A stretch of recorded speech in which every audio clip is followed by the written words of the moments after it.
first type of acute coronary syndrome we will deal with is termed ST elevation myocardial infarction, or STEMI for short. When an atheromatous plaque ruptures in a coronary vessel and the clot which forms completely obliterates the vascular lumen, the entire thickness of the myocardial wall supplied by that vessel becomes ischemic and is at risk of infarction. In the example shown here, the patient has developed a complete occlusion of the artery which supplies the lateral wall of the left ventricle. In this horizontal section, the ischemic area in the lateral wall of the left ventricle is shown in grey.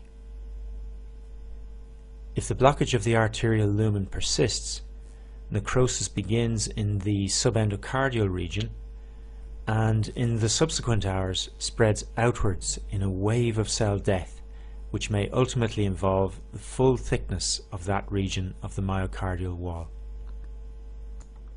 At all stages of this process, characteristic changes are produced in the ECG leads directly overlying the region of myocardium that the occluded vessel supplies. As the region of myocardium affected in this example lies directly under leads V5, V6, lead 1 and AVL, the ECG changes we are about to discuss are observed in these leads. We will examine these changes in lead V6 as an example. You will remember from section 1 that normal T waves tend to be slightly asymmetrical in shape and less than 50% of the height of the preceding OR wave. Within the first few minutes of complete vessel occlusion, T waves in the leads overlying the affected area rise in amplitude. The mechanism underlying these hyperacute T-wave changes is unknown. In these early stages, hyperacute T-wave changes are followed by a very characteristic ECG abnormality in the affected leads. The line on an ECG readout connecting the end of the QRS complex and the T-wave is called the ST segment. Normally, all myocytes are depolarized at this time, and there is no electrical flow in the cardiac muscle. We'll see later that there are important exceptions, but under normal circumstances, as there is no electrical activity present at this time, the ST segments in all leads are expected to lie on the isoelectric line.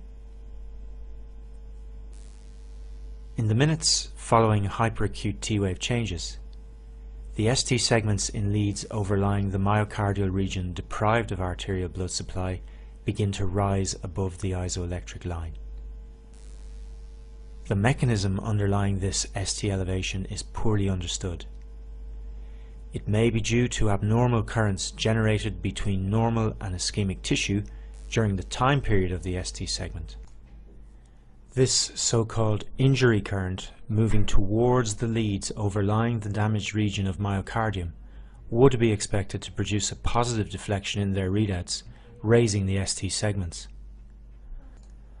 Although the role of an injury current in generating ST elevation is controversial, it is a very useful concept when trying to understand the patterns of changes produced on the ECG by occlusion of different vessels. Whatever the mechanism generating the phenomenon, ST segment elevation on an ECG is the hallmark of evolving myocardial infarction secondary to complete occlusion of a coronary arterial vessel. In the absence of treatment, peaked T waves and ST segment elevation are followed by alterations to the terminal portion of the QRS complex. As in this example, in a lead in which the QRS complex ends with an OR wave, the OR wave rises in amplitude. In contrast, if infarction occurs under leads in which the QRS complex ends with an S wave, the S wave may disappear. These transient changes to the terminal portion of the QRS complex reflect worsening crisis in the oxygen-starved ventricular wall and probably result from progressive ischemia and necrosis of the Purkinje fibers, a tissue more resistant to death than working muscle. Peaked T waves, ST segment elevation, and alterations to the terminal portion of the QRS complex are the early changes of acute myocardial infarction secondary to complete occlusion of a coronary arterial vessel. If these early ECG changes are recognized and the vessel reopened using either thrombolysis or direct coronary angioplasty, the progression of the infarction can be halted in its tracks and myocardium at risk of death salvaged. If left untreated, however, the full thickness of the region of myocardium supplied by the occluded vessel may die. This is associated with a poorer outcome for the patient and an interesting ECG phenomenon developing between 9 to 12 hours after vessel occlusion or in the days following infarction. The ECG leads looking directly at the infarcted area may develop an abnormality termed pathological Q waves. You will remember from section 1 that a Q wave exists if the first deflection of the QRS complex is negative. In a normal person, the left to right movement of current during depolarization of the interventricular septum can produce an initial negative deflection in the QRS complex in the left lateral leads. But this negative activity is rapidly overwhelmed by current spreading through the left ventricle. This is a physiological Q wave. It is limited in magnitude and duration.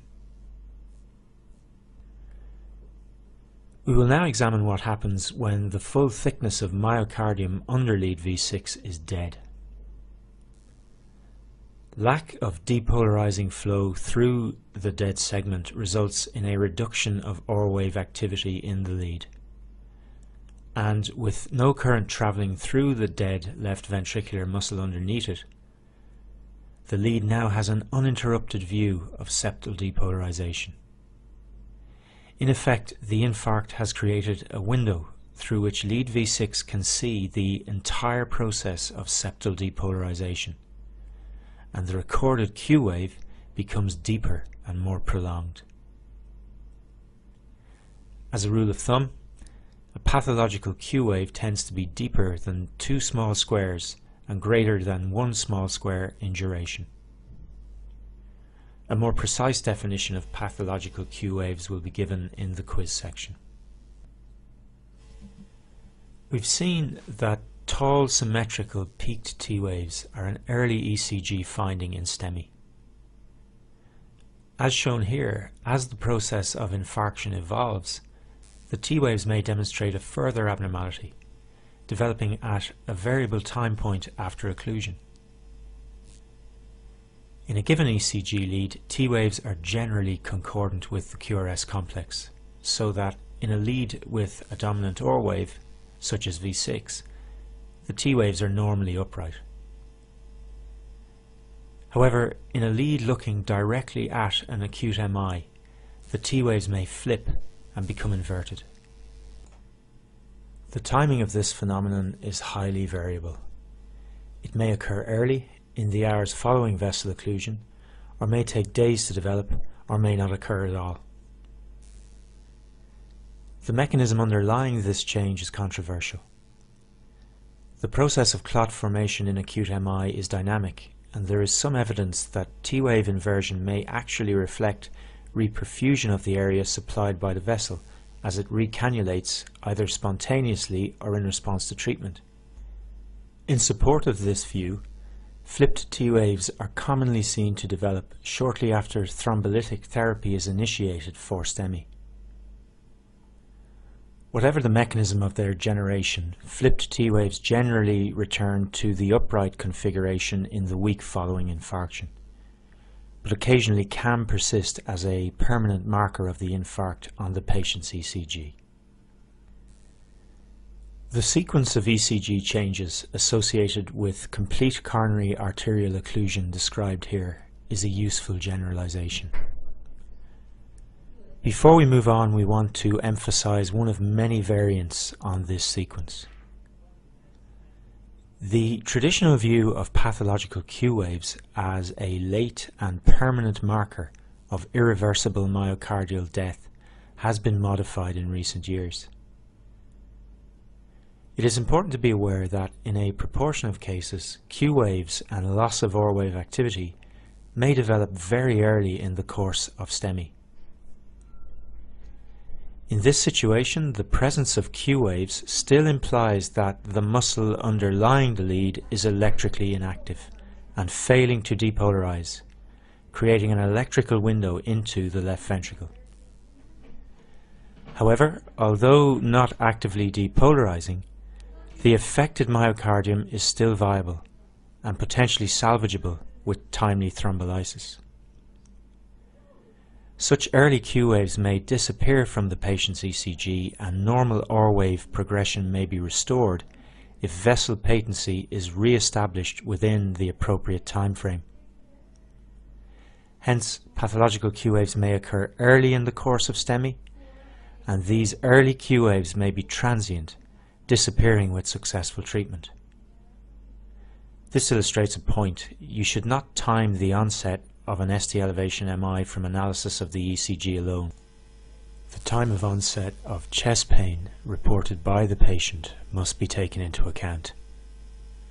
So, to recap, persistent complete occlusion of the lumen of a coronary artery or one of its major branches places the full thickness of myocardium supplied by that artery at risk of infarction.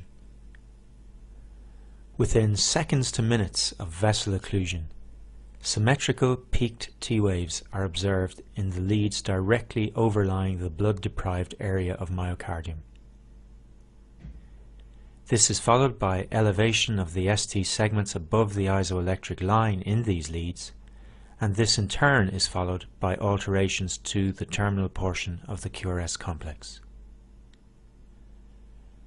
The development of pathological Q waves occurs 9 to 12 hours after the onset of occlusion or in the days following infarction. T-wave inversion may be seen in the affected leads at a variable time point following occlusion. While ST segment elevation generally resolves within days and T-wave inversion within weeks following the infarction, late pathological Q waves are a permanent marker of such an MI on the patient's subsequent ECGs. However, the presence of Q waves should not be used to time the onset of an MI, as early transient Q waves are a common variant. We will now go on to discuss the identification of the culprit vessel in ST elevation MI.